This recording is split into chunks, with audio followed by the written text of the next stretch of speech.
जय हिंद साथियों। सभी हरियाणा के साथियों को, पूरे भारत के, उत्तर भारत के साथियों को नमस्कार।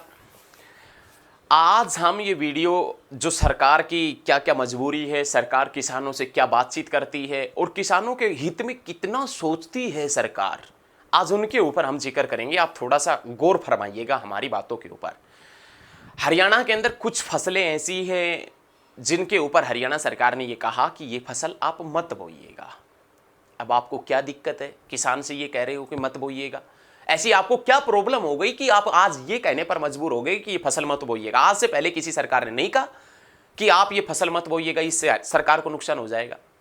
आपको ही नुकसान क्यों हुआ? तो मतलब आज हम ऐसी फसलों का जिक्र करने वाले जा रहे हैं कि जिन फसलों से हरियाणा सरकार को मुनाफा नहीं हो रहा। अब मुनाफा नहीं हो रहा तो वो भाई साहब किसानों को भी बर्बाद करने पर तुली हुई है, वो किसानों को भी बर्बाद करने पर तुली हुई है। हालांकि कुछ फसलों के दाम हरियाणा सरकार ने किसानों को लुभाने के लिए अच्छे दे दिए, और हरियाणा सरकार ने नहीं दिए, एक्चुअल में वो हरियाणा सरकार नहीं दिए।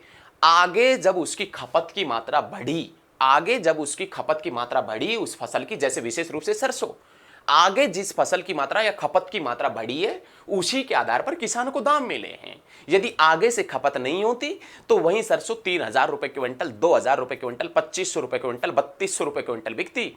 अब सरसों की खपत आगे ज्यादा है तो इसलिए सरकार ने, भाई साहब सरकार ने क्या, आगे से रुपए वगैरह भी हमें ज्यादा मिले हैं और खरीदी भी सरसों काफी ज्यादा गई है। बाद में तो सरसों जब सरकारी बोली के अंदर जब सरसों खरीदी जाती थी पिछले साल, तो उसमें लगभग 4,000 से 4,000 के समथिंग रुपए क्विंटल खरीदी जाती थी, लेकिन बाद में 6,000 के करीब हो गया था। कहीं पर भी दे दो, सरकार को देने की जरूरत नहीं है।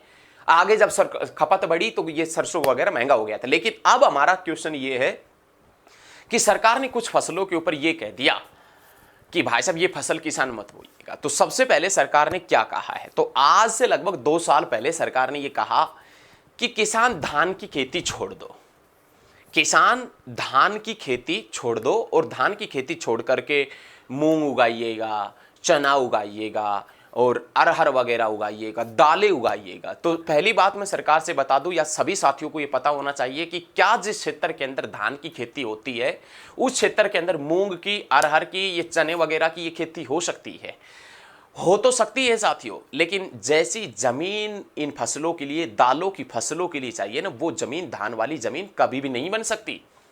सरकार ये कह तो देती है, सरकार को ये पता ही नहीं दालों के लिए कैसी जमीन चाहिए।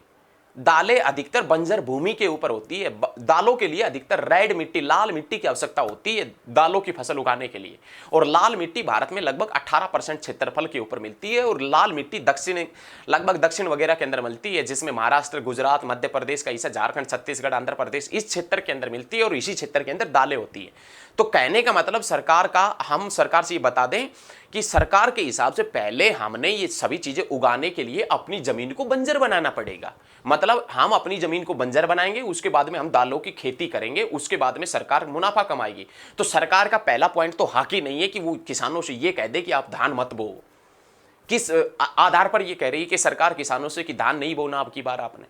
और जो क्षेत्र राजस्थान के साथ में लगता है उस क्षेत्र के अंदर सरकार ने कहा है कि अब की बार आप बाजरा मत बोइएगा। अब की बारी का, और अब बाजरा मंडियों के अंदर जा रहा है। अब की बार भाव नहीं है तो बाजरा जा भी नहीं रहा है मंडियों के अंदर। सरकार ने कहा कि बाजरा मत बोइए। भाई क्यों नहीं बोए? क्यों नहीं बोए? आप तो तड़के कल ये भी कह दो कि भाई साहब गेहूं मत बोइएगा। आप तो कल ये भी कह दोगे कि सरसों मत बोइएगा। आप तो ये कह दोगे जितनी भी आपके पास में जमीन है ना वो सारी सरकार के नाम कर दो। अरे आप तो कल कुछ भी घोषणा हो जाए, कोई भी एक्ट आ जाए, आप तो कल ये कह दोगे कि जितनी भी किसान के पास में जमीन है वो किसानों से रिक्वेस्ट है हाथ जोड़ के कि वो जमीन सारी की सारी सरकार के नाम कर दो। कल ये कह देंगे, कल घोषणा करेंगे कि भाई साहब गेहूं इतना बो दिया आपने, तो गेहूं कहीं पर कहां रखे इस गेहूं को? तो कल कह दोगे कि आप भाई साहब अगले साल से रिक्वेस्ट है किसानों से कि गेहूं की खेती मत कीजिएगा। फिर वो थोड़े दिन के बाद में सरसों की आगे खपत नहीं होगी तो कह देगा किसानों से रिक्वेस्ट है कि सरसों मत बोइए भाई, अगली बार सारे क्षेत्र में गेहूं ही गेहूं बो दो। लेकिन जिस क्षेत्र के अंदर पानी नहीं है वहां गेहूं बो कैसे देंगे? सरकार को समझना चाहिए इस क्षेत्र को। तो सरकार ने किसानों से यह कैसे कह दिया कि बाजरा मत बोइए? चलो कोई बात नहीं, कह दिया, गलती हो जाती है, अक्सर गलती इंसानों से ही होती है, तो सरकार से भी गलती हो गई होगी। सरकार ने किसानों से कहा बाजरा मत बोइएगा, आप अरहर वगैरह की, मूंग वगैरह की, दालों की खेती कीजिएगा। अरे मेरे भाई ये जमीन दालों के लिए लायक है ही नहीं। ये जमीन दालों के लिए लायक है ही नहीं। और सरकार ने कहा है कि जो व्यक्ति, जो किसान बाजरा नहीं बोएगा, जो किसान दाल बोएगा, और उस किसान को 1 एकड़ जमीन के ऊपर 4,000 रुपए मिलेंगे। 4,000 रुपए सरकार को पता नहीं है। 4,000 रुपए तो वो ट्रैक्टर वाला ले जाता है। उसने यदि 2-3 वगैरह 4-5 बार खेत के अंदर खेत को बहा दिया, 4-5 खेत के अंदर बहा वगैरह लगा दी, उसके बाद में जो बोएगा, जो भी मूंग वगैरह, 4-5 हजार रुपए तो तभी तक हो जाएंगे। तो सरकार को ये तो सोचना चाहिए कि मतलब क्या बोल रहा है। 4-5 हजार रुपए किसको मिलते हैं? 4-5 हजार रुपए 1 किले के ऊपर 4,000 रुपए मिलेंगे। थोड़े दिन में ये भी कह देंगे भाई हम तो दाल भी ना खरीदे, फिर क्या करोगे? 2-4 साल में आप कह दोगे कि हम तो दाल भी ना खरीदे भाई, और कि बोना हो तो बोलो वरना रहने दो। तो सरकार किसानों से ये बिल्कुल कहना गलत है सरकार का कि बाजरा ना बोए। अब देखो बड़ा ट्विस्ट है इस लाइन में, इस लाइन में बड़ा ट्विस्ट आएगा, बड़ा मजा आएगा। सरकार ने क्या कहा है? चलो ये कह दिया सरकार ने बाजरा मत बोइएगा, तो वो तो किसानों की मर्जी है बोएं या ना बोएं, ठीक है। सरकार इसमें कोई, सरकार का काम था कहना, ठीक है, वो मानना किसानों का काम है, माने या ना माने, ठीक है। तो अब भाई साहब किसानों ने, अधिकतर किसानों ने बाजरा वगैरह बो दिया।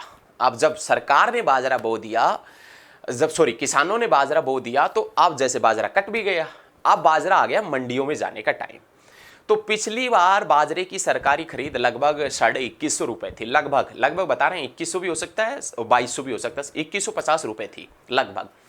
अब जब सरकार की पिछली बार जो खरीद थी 2150 रुपए थी सरकारी खरीद, अब की बार जो बाजरा जा रहा है मंडियों के अंदर वो लगभग 1400 रुपए क्विंटल जा रहा है। अब सरकार ने ये कहा है कि जो बाजरा 1400 रुपए क्विंटल जा रहा है, पहले 2100 रुपए क्विंटल था, इनका गैप भरने के लिए 1400 रुपए और 2150 का गैप भरने के लिए हम प्रत्येक किसान को बाजरे के हिसाब से 600 रुपए देंगे। 1 क्विंटल के हिसाब से, 1 क्विंटल के हिसाब से 600 रुपए देंगे। और वो सीधा मतलब सरकार आपसे बाजरा खरीदेगी भी नहीं और वो 600 रुपए आपके अकाउंट में भेज देगी। और ये जो योजना चली हुई है इसका नाम है भावांतर भरपाई योजना। भावांतर भरपाई योजना, जो मतलब प्राइवेट मंडियों में और सरकारी मंडियों के अंदर जो अनाज के बीच का अंतर है ना, उस अंतर को कवर करेगी। अब भाई साहब आपने 1 किले का रजिस्ट्रेशन करवाया, 1 किले का रजिस्ट्रेशन करवाया, उसमें बड़ी मुश्किल से 8-10 क्विंटल का वो हुआ है, 8-10 क्विंटल जो बाजरा है उसका वगैरह कुछ रजिस्ट्रेशन हुआ है। तो आपके खाते के अंदर 4800 रुपए आपके खाते में सरकार भेज देगी। अब 4800 रुपए सरकार भेजेगी, ये ही तो प्रक्रिया है। इसी कारण से तो किसान बैठा है दिल्ली की सड़कों के ऊपर, इसी कारण से तो किसान सड़कों के ऊपर बैठा है इतने दिन से कि सरकार 600 रुपए दे रही है किसानों को, सरकार उस 2150 रुपए में बाजरे को खरीदी क्यों नहीं लेती? क्या ऐसी नौबत हो गई सरकार को? सरकार ने पिछली बार बाजरा खरीद लिया, अब बाजरा पिछली बार कोरोना वगैरह होने के कारण विदेशों में गया नहीं, तो सरकार को 600 करोड़ का नुकसान हो गया। अरे सरकार को वैसे भाई साहब 2-2 लाख करोड़ का नुकसान हो जाए, 2-2 हजार करोड़ का नुकसान हो जाए, लोग बाग 11,400 करोड़ लेकर भाग जाए तब कोई दिक्कत नहीं, लेकिन किसानों के कारण 600 करोड़ का नुकसान हो गया तो सरकार को तो पता नहीं क्या हो गया है। ये सारे जो अपने 2-2 करोड़ रुपए की गाड़ियों के अंदर घूम रहे हैं, इनकी गाड़ियों का यदि डाटा देखा जाए भाई साहब, इनका देखा जाए ना किस व्यक्ति ने कितने, तो इन्होंने 5-5 लाख रुपए का तो तेल फूक दिया था कोरोना के टाइम में। किसी व्यक्ति हाईएस्ट जो तेल फूका गया था 13 लाख, एक गाड़ी का तेल है इतना, तो एक मंत्री वगैरह का तेल है इतना। तो मतलब सरकार किसानों की तरफ से पिछली बार 600 करोड़ का नुकसान हुआ, और पता नहीं नुकसान हुआ या हमें दिखाया गया, ये पता नहीं नुकसान हुआ या हमें दिखाया गया। तो सरकार ने कह दिया कि बाजरा बो ही मत, किसानों से रिक्वेस्ट, क्यों नहीं बोए? वही थोड़े दिन में तो आप गेहूं की भी कह दोगे, थोड़े दिन में तो आप सरसों की भी कह दोगे, या जो बोएंगे आप थोड़े दिन में तो ये भी कह दोगे जमीन सरकार के नाम कर दो भाई सारे किसान। ये क्या मजबूरी है? ये क्या आपने बात कही है? अब किसान ने बाजरा बो दिया तो मंडियों के अंदर वो बाजरा 1400 रुपए जा रहा है, ये कह रहे हैं कि हम उस भाव को कवर करने के लिए 600 रुपए किसान को देंगे, मतलब फ्री फोकट में किसान को देंगे। और जो व्यक्ति फ्री फोकट में किसी को कुछ देता है ना, वो भाई साहब बड़ा घातक होता है। जो व्यक्ति फ्री फोकट में ही किसी को कुछ देता है, मान लो आपने कुछ काम नहीं किया और आपके घर वो 500 रुपए दे गया, कोई आपने किसी के काम नहीं किया और वो आपको रोज 500 रुपए देकर जा रहा है, तो घातक है। ध्यान रखना, एक ना एक दिन वो भाई साहब बड़ी मजबूरी दिखा देगा आपको दिन में तारे दिख जाएंगे, ऐसा काम करेगा वो एक दिन। तो हमें कुछ नहीं चाहिए, बस सरकार ने जो किसानों का बाजरा बोया है ना, उस बाजरे को सरकार ही खरीद ले। और किसानों से सरकार ये ना सिखाएं कि कौन सी फसल बोनी है, कौन सी फसल नहीं बो रही। आज से पहले लगातार जो फसल बोती आ रही थी उसमें कुछ नहीं हुआ, तो अब क्या दिक्कतें आ गई? और बाजरा किसान प्रत्येक साल ही बोएगा, बाजरा किसान प्रत्येक साल बोएगा। सरकार का मतलब तो है कि दालें, वो दालों के लिए अधिकतर बंजर भूमि चाहिए, तो पहले किसान अपनी जमीन को खत्म करेगा, मतलब बंजर बनाएगा या बंजर भूमि या दालों के योग्य बनाएगा, उसके बाद में दाल बोएगा। तो किसानों को भी ये समझना चाहिए कि दालें ऐसी नहीं है कि आप तो कल भाई साहब राजस्थान के आसपास के इलाकों में चावल बो दोगे, पानी है नहीं तो चावल कहां से हो जाएगा। तो उनके लिए वैसा ही टेम्परेचर चाहिए, उतनी ही वर्षा चाहिए, उतना ही पानी चाहिए। तो दालें ऐसे नहीं है कि किसी भी क्षेत्र में दालें बो दी, भाई साहब दालें हो गई। ऐसे तो राजस्थान के पूरे रेतीले हिस्से के अंदर दालें बो दो, पूरे हिंदुस्तान में सबसे ज्यादा दालें राजस्थान में हो जाएगी। तो दालों के लिए वो जमीन भी चाहिए और वो एवरेज टेम्परेचर भी चाहिए, औसत वार्षिक वर्षा भी चाहिए, सब कुछ दालों के अनुकूल होना चाहिए।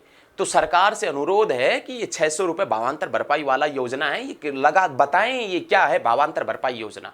तो साथियों, यदि वीडियो पसंद आती है तो इस वीडियो को ज्यादा से ज्यादा स्टडी ग्रुप में शेयर करना। आज के लिए इतना ही। जय हिंद, जय हरियाणा, धन्यवाद।